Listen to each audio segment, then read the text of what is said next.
Hey, so now that you know a little more about your inner voice, um, and you understand that the intuition is always neutral, you can begin to sense, know, feel, listen, see, whatever your inner senses might bring to you. What I had to learn was to notice when I was having an experience, especially in meditation or guided visualization, to notice what I'm experiencing, but more importantly, how am I experiencing it? Am I using my inner sense of sight? Am I using my inner knowing? Am I using my inner listening? Am I using my inner sensing? It can also be inner taste, inner smell. Any of these inner senses we can have or we can develop. We can receive them. You know, I wonder sometimes if I lost, well, I wonder if losing my sense of smell actually was part of a process of developing my inner smell. Um, Quite a few years ago, it might be almost 20 or 18, 19 years ago, I lost my sense of smell. I still don't know exactly why. I was using a product that uh, you sniffed zinc in order to stop a cold. It works, but it was taken off. The product was taken off the market because it could also, it turns out, destroy the sense of smell. It could have been something else. I really don't know. Then my sense of smell came back. It is a little bit annoyingly powerful, my sense of smell, because I can smell some things, some people, uh, maybe that I would rather not smell as strongly as I do smell them. Uh, you know, when I start these YouTube lives, the dog is quiet. So, anyway, he should stop here shortly. But as we begin to ask that question, how am I experiencing what I am experiencing? We're going to be noticing what inner senses we have and whether or not we're paying attention to them and then therefore developing them. Can you imagine right now the game of Tetris? Did you ever play it? Can you see those blocks, irregularly shaped blocks falling?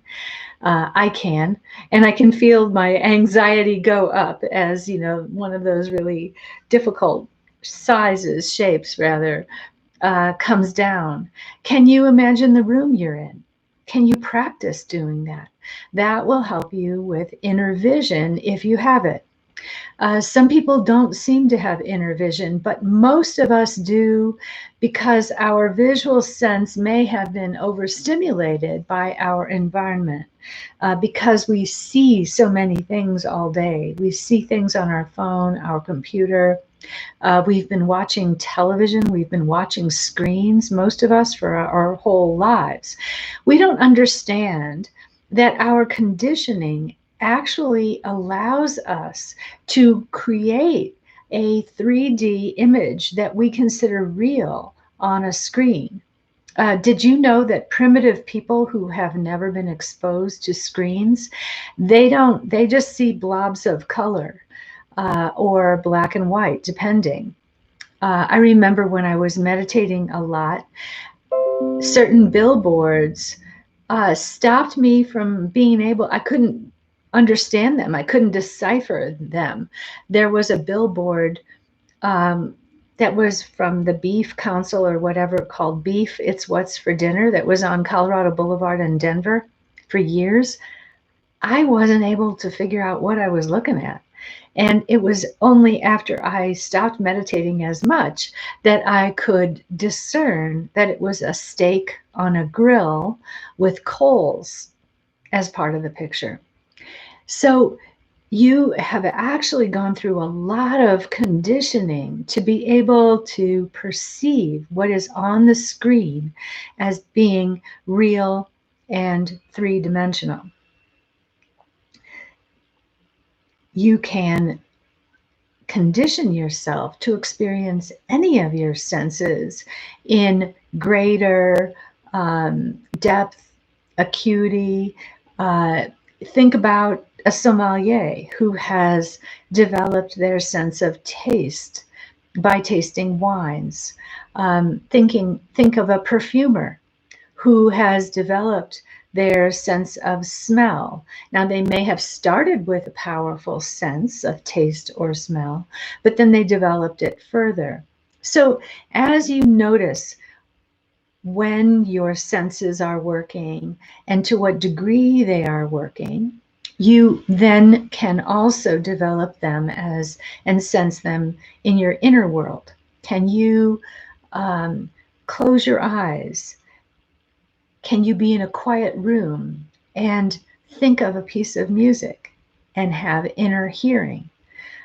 Can you get quiet and imagine the taste of one of your favorite foods?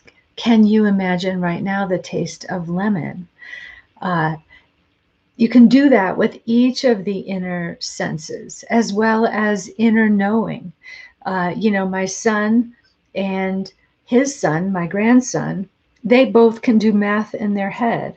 I have a limited ability to do math in my head, but that would be inner knowing. So as you explore this, you can notice what are your strengths and develop them further. So there's another thing called synesthesia, and that's where the brain seems to interpret one sense as being another. So some people see music, or they hear color, or they taste color. I remember the first time that someone gave me a really bright orange business card, and I tasted orange when I saw it. So some of my senses translate in this way that is called synesthesia. I will often know things visually as if I saw them, but it's actually my inner knowing, and my visual sense seems to be employed in that process. But I never see it. It's hard to explain, but I know it as if I saw it. Another thing that can happen with the knowing for me is that information will just appear in my brain whole. That's the intuition, by the way. Intuition works in quantum leaps. It does not build upon itself like logic does. So logic might be, if this, then this, then this. But intuition is whole and drops in whole. And sometimes I will say it is as if information was simply injected into my brain. So again, noticing how this works for you. There is a book called Born on a Blue Day, written by a man who is autistic. And he has the skill of a savant in that he can identify, given any date in the past, in the future, given any date, he can identify what day of the week that day belongs on. And the way he does it is that he sees each day of the week in his mind as a different color. So if you give him a date, he sees it in color, and depending upon the color, he is able to say what the day of the week is.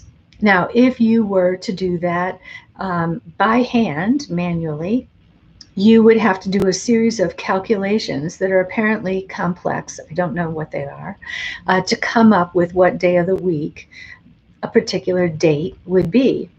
Of course, a computer would be able to do that more easily. The fact that he can do it in his head is considered, again, the skill of a savant. So you have special perceptual abilities. You're going to have to determine what those are and develop them. So, if you have ever read anything about or by Albert Einstein, you might know that he did what he called thought experiments. He was very visual, and so he describes riding a light beam through the universe, and that's how he came up with the theory of relativity. Then he applied mathematics to his experience to explain his experience. But he did not create the idea from the math problem. He created the idea, he experienced the idea through his imagination. And that's why there is a famous quote of his about imagination. You can Google it, I can't remember it right now. So take some time to experience I talked about the still small voice yesterday. You might want to take a look at that, listen to that. Perhaps you have a still small smell, a still small visual, a still small knowing, sensing, feeling. Get to know how your inner world works, and it will serve you well. All right. Thanks so much for joining me.